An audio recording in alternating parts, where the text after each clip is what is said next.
मैनपुरी की महाभारत में फंसे अखिलेश यादव, डिंपल के लिए भूले रामपुर और खतौली चुनाव, पत्नी के लिए झोंकी ताकत, रामपुर में डटे अकेले आजम। मैनपुरी में सपा का अभेद दुर्ग भेदने के लिए बीजेपी आक्रामक प्रचार प्रहार कर रही है। सीएम योगी आदित्यनाथ समेत कई नेता लगातार मैनपुरी में रघुराज शाक्य के लिए ताकत झोंक रहे हैं। बीजेपी डिंपल के लिए जमीनी स्तर पर माइक्रो प्लानिंग का जाल बुन रही है। बीजेपी नेता कह रहे हैं कि हमने मैनपुरी में बैल की सींग पकड़ लिए हैं। इस रणनीति के तहत बीजेपी जसवंत नगर विधानसभा क्षेत्र से लेकर मैनपुरी लोकसभा क्षेत्र की 5 विधानसभा सीटों को घेरे में रखे हैं। बीजेपी की इस रणनीति के चलते अखिलेश यादव मैनपुरी को लेकर बेहद सचेत हैं। वो कोई भी चूक करने की गलती नहीं कर सकते।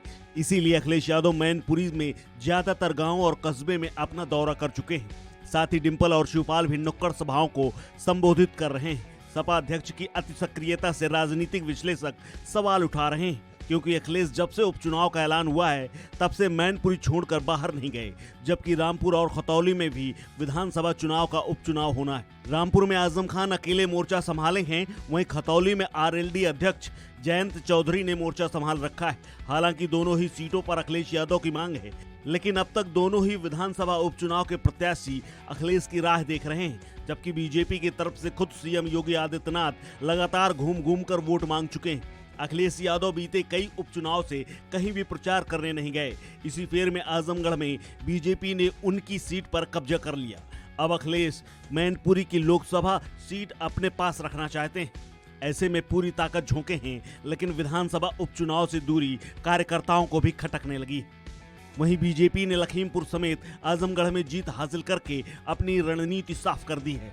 हालांकि सपा परिवार के एक हो जाने के बाद डिंपल को मजबूती मिली है। साथ ही डिंपल के साथ नेता मुलायम सिंह यादव की सहानुभूति पहले से ही है। वहीं बीजेपी इस चुनाव में कोई कोर कसर नहीं छोड़ना चाहती।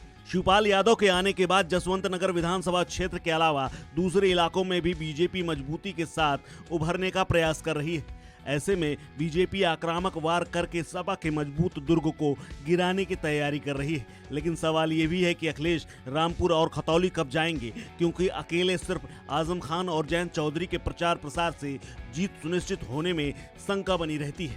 बता दें कि सपा के मुस्लिम चेहरे माने जाने वाले आजम खान को हेट स्पीच मामले में 3 साल की सजा होने के चलते रामपुर सीट पर उपचुनाव हो रहा है। सपा ने इस बार इस सीट से आसिम रजा को उतारा है। रामपुर सपा की परंपरागत सीट रही है और बीजेपी ने इस बार इस सीट पर पूरी ताकत लगा रखी।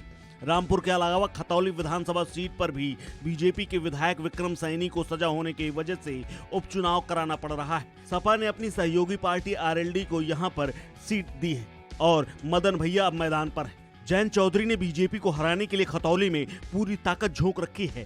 ऐसे में देखना होगा कि अखिलेश यादव क्या गठबंधन धरबन निभाते हुए प्रचार करने खतौली जाएंगे या फिर मैनपुरी तक ही सीमित रह जाएंगे। इस खबर में फिलहाल इतना ही। अपडेट्स के लिए बने रहिए वन इंडिया हिंदी के साथ।